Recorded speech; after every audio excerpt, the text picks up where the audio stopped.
Alex Reads. So, in honor of Mother's Day, which is today, I wanted to give you guys some recommendations or some books that have, that mother daughter theme aspect. And of course, all of them are Black women. Mother's Day has always been bittersweet. And I say that because, it's bitter because my mom, is no longer here. But at the same time, I was raised by just phenomenal women, and I had so many mothers.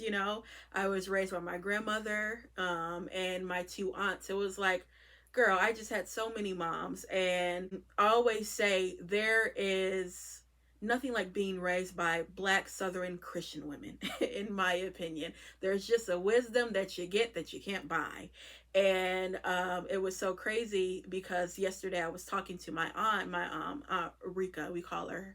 And I was just saying, how I noticed that with my Aunt Ruby and my Aunt Rika that, raised us, they never felt like it. I never felt that we were a burden to them. It wasn't like an obligation. It was a need and want. And she said something yesterday on the phone. She said, we did it with pleasure. And we did it with pleasure in the love that we had for your mom, because my mom, it was the same age as I am today when she died. And that's always, we talked about that too. And that at one point, it hasn't bothered me yet. And I thank God for that. That was my prayer when I turned 31. My mom was 31 when she passed, and I'm at that age now. But I heavily prayed that I wouldn't have that burden or just that feeling, because that's very scary. And obviously, I don't have health issues like my mom did. My mom was just a sickly person in general since she was, younger. But, that was, like I said, it was my prayer, because that can get to you sometimes, I'm the same age as when my mom died. Satan, get behind me, because we not thinking about that, all right? And I always have to remind myself that I had 8 great years with my mother. I know that I'm a person of faith, so I know my mom is where she needs to be. Same thing with my grandmother and my aunts. So yeah, that was long-winded. I'm sorry, y'all. Y'all want to get to the books. I just want to give y'all a backstory, okay, of Mother's Day. And by the way, happy Mother's Day to all the mothers, all the new mothers. Also, if you have lost a mother, or is this your first Mother's Day that you've lost, I know your pain. I know how that feels. It's extremely difficult. But what I have learned and what has helped me is my faith. And clearly, y'all know the books. But let's just get started, because I got some good ones. All right? I got some good ones. Okay. So the first one, y'all know I got to mention Donna Hill. We are a Donna Hill fan over here. And I'm going to mention Rhythms and What Mother Never Told Me. Now, this is the first book. And this basically is about, these are like family sagas. You have a woman named Cora who is like in the 1920s. She's a singer, grew up in a church. She goes to, I believe, Chicago. Yeah, Chicago. And girl, some stuff happened. And she comes back pregnant with Emma. And Emma just resents her mother, but there's a reason why she resents her mother. And you see all that happens, and Emma goes on with her life, leaves her town and all that. Then you have the second book, which talks about Emma's daughter, Paris. And Paris wants to know more about her mother because she wasn't, oh girl, I was about to tell y'all spoiler. She wants to know more about her mother and her grandmother and her grandmother's past, her mother's past, and all that. And then she navigates into that. Y'all, I'm being around the bush because I do not want to give it away. This was a shock factor. I actually have a reading vlog on this book because, girl, this gave me the business. So, yes, Donna Hill. Next I have to mention this author. Y'all know I've been on this woman's kick for, oh girl, I know y'all probably sick of me saying her, but I just have to mention it because, girl, it is Sadiqua Johnson. Okay, we got The House of Eve, Yellow Wife, and Second House to the Corner. Now, Sadiqua was known as a contemporary fiction author before she became a historical fiction with her breakthrough novel of Yellow Wife. This is a slavery narrative, but it's more than just a slave narrative, theme, basically, to me. This book has This is my jam right here, y'all. I've read this book about 3 times. I got 3 copies. I'm obsessed with it. Obviously, it has mother-daughter themes. It has colorism. It has passing. It has brutality, slavery, all of that. But motherhood weaves through all of her books, and it does weave through this. This is, girl, explosive when it comes to motherhood, because you have 2 characters, Eleanor and Ruby. Ruby is a 16-year-old young girl that wants to go to college. She has a relationship with a young Jewish boy. This is the 1950s. That is a taboo. Okay. She get caught up, stuff happened. Then we have Eleanor, who is from Ohio. She gets involved with a man named William, gets married to him, and he comes from a black bourgeoisie. One thing that she wants in order to get, into that group, to get into accepted by his mother, is to have a baby. And you see how it goes, girl. And then this book, which is her contemporary fiction book, this is about a young woman that is married, and she has 3 small children, and she is drowning in that. And she's like, Lord, I mean, one of the scenes, she's like, I just got to get away. And she calls a babysitter and goes to the movies by herself. I mean, she's that drained, and she got like little kids. So, oh girl, but it talks about that. And then one day her phone rings and some stuff happens from her past, and girl. So if you guys have read Yellow Wife and House of Eve, Sadiqua Johnson knows how to tell a tale. And girl, she just fantastic. So yes. Okay. Next is The Mothers by Britt Bennett. Now, you know what? This is a very complicated story about mothers. This was Britt Bennett's first book. And we know her book, Vanishing Half, which is fantastic. So this one, you have a girl named Nadia who is 17 years old. She gets involved with the preacher's son. And some things happen. But the weave of the story is Black women in the church, Black mothers in the church, and that is a whole nother girl. Ooh, that's a whole nother trope, okay? But Nadia, she has just lost her mother by suicide, and you kind of don't know why her mom did it, and you don't, from what I can remember, I don't even think that we get a clear reason why her mother did that or what was going on. But when it came to them Black church moms, oh girl, they was a mess. Okay, a mess. But this was really good. I actually read this, I remember, in a day, because I wanted to know what was going to be the outcome. You guys know with Britt Bennett's work, one thing I don't like is she leaves you with a cliffhanger, and she makes you wonder, but not in a good way. And it's like, girl, I mean, I need some closure. She doesn't do that. I noticed in her book, she only, like I said, she's had 2 books, and she did the same thing with Vanishing Half. And I'm like, come on, girl. But yeah, overall, this book was good. I would give it a solid 3 stars. All right, next is actually a nonfiction. It's called 3 Mothers by Anna Malika Tubbs. This is talking about James Baldwin's mother, Martin Luther King's mother, and Malcolm X's mother. And this also talks about Black motherhood, because when it comes to Black motherhood, it's different than other women. She explores that.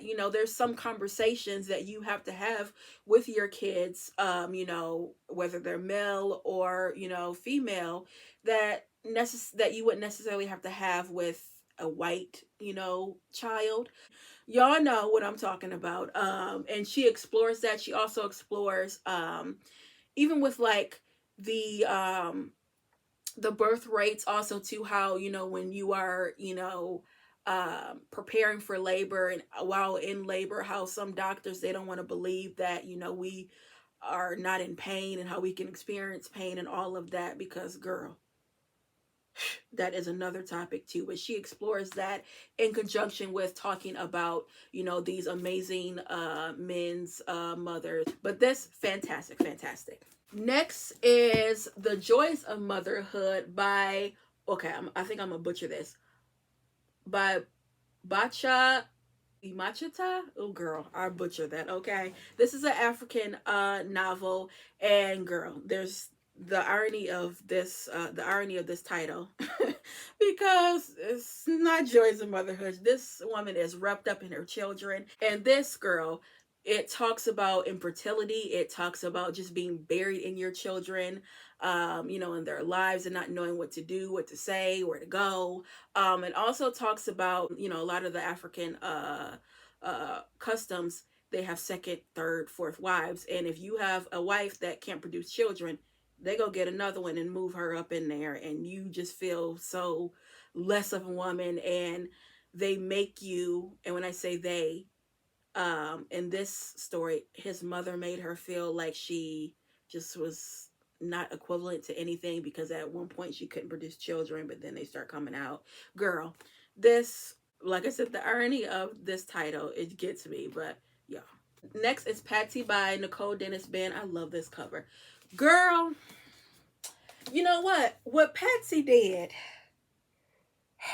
okay, let me just backstory. So you have a woman that is Caribbean. She's Jamaican, and she is going to America to be with her friend that she grew up with, right?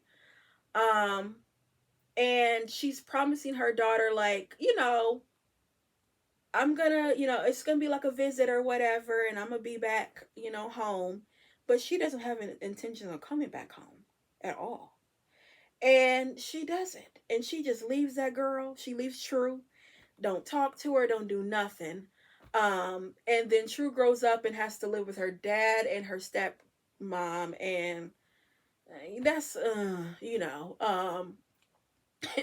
that stepmama really don't like her or whatever. But she's always wondering, like, why did you just leave? Why did you lie? Why did you abandon me? Like, what? Why? But I always say, when you have a good writer, because when you feel sorry for the person that did wrong and you still trying to root for them, because although what she did was horrible, but there was, I don't want to justify it and say there was a reason why she did it, because, oh girl, but you would have to read the book. I'm contradicting myself because I'm like, girl, what you did was wrong, but at the same time I understand. But this book, fantastic, 5 stars, and it is, and you get closure. It ended perfectly. Yeah, y'all, Patsy was complicated. Next we have Mom and Me and Mom by Maya Angelou. This is talking about her mother, um Vivian Johnson. They called her Lady. Vivian Johnson was a spitfire. Okay, she said every time our mom would like walk in the room, she would like snap her fingers and just move her body and her head. She was the life of the party. And if you know the backstory of Maya Angelou's mother, Maya wasn't raised by her mother. She was raised by her grandmother that lived in Arkansas, and then they end up her and her brother Bailey end up moving with her mother and her mother's boyfriend, and girl, that was a mess. But she said when she got older, that's when she really started understanding her mother and really started to understand why she did the things that she did. And one thing she always said, when Maya became pregnant at 16, she told her, she said, you can always come home. She said her mother never shunned her or made her feel bad for being a teen mom. Her mother always encouraged her. And Maya was the type of woman where she was gonna try everything, you know what I mean? And she did, and her mother encouraged her. She said, and her mother encouraged her, and they became best friends. And I absolutely adore this book. Just so funny. It was one scene where her mom was married, and her mom wanted Maya to talk to her stepdad about like their sex life, because clearly he was, girl, look, a minute man, all right. And she like, Mom, I'm not talking to him about that. Like, are you serious? The lady was like, look, girl, this ain't, I don't know what to do, okay? But it was so funny the way that she wrote that. It was hilarious. So yeah. Next is Toni Morrison, God Help the Child. Now this is another complicated mother-daughter duo, because you have Bride, who her mother never gave her, Bride is the daughter. Her mother never gave her the love that she needed to give, because of the mere fact that Bride was very, very, very dark. This deals with colorism. But Bride does something in order to get her mother's love and affection and attention, but it causes harm to another human being.